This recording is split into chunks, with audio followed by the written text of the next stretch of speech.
Attack was reminiscent of the 2015 attack on Charlie Hebdo. The satirical magazine had published cartoons of Prophet Muhammad. The beheading by targeting a teacher was interpreted by many public figures as an attack on the essence of French statehood. Now, France has over the past few years seen a series of violent attacks by Islamist terrorists. In 2015, 12 people were killed in the Charlie Hebdo shooting. In November of 2015, multiple attacks by gunmen and suicide bombers hit the concert hall, a major stadium, restaurants and bars almost simultaneously and left 130 people dead. Less than a month ago, a man originally from Pakistan used a meat cleaver to attack and wound two people outside the offices where Charlie Hebdo was based at the time of the 2015 attack. The issue of the cartoons had been revived last month when Charlie Hebdo decided to republish them to coincide with the start of the trial of the accomplices in the 2015 attack. Al-Qaeda, which had claimed responsibility for those killings, threatened to attack Charlie Hebdo again after it republished the cartoons.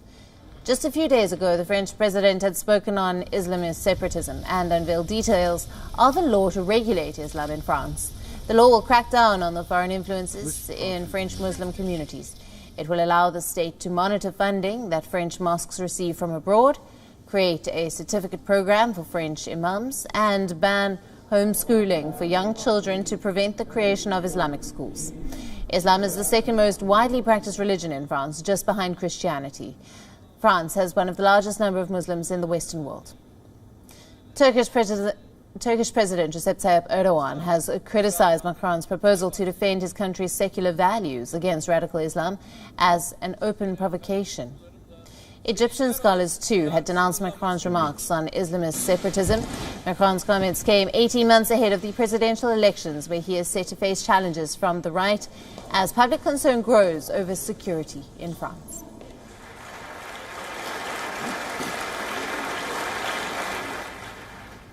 Now, earlier we spoke to Stéphane de Vries, a journalist from France. Listen in to his insights on this.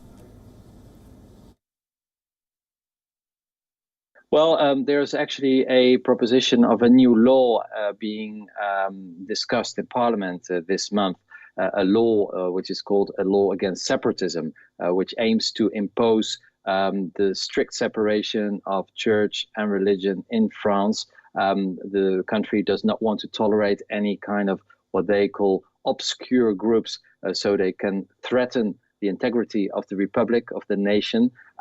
So this is a pretty controversial law, but it is widely debated in French society. France is an outlier in Europe when it comes to the separation of state and church. It is very difficult for any religion to have any links with the state. As you may know, it's also forbidden in French schools and French public buildings to wear any religious signs. Now, this is seen by a lot of Muslims as basically a law against them, against the Islam society or a Muslim community, if you like. Now, the French government said, no, this is to fight against all kinds of excesses of religions. But of course, it is very clear that the Muslim society is the one, in the eyes of the French government, causing sometimes trouble. And of course, the attack yesterday doesn't do much good for the community. And many Muslims have already said that they were shocked and find it awful, and that this is not a way Muslims should behave. So they're strongly condemning yesterday's attack.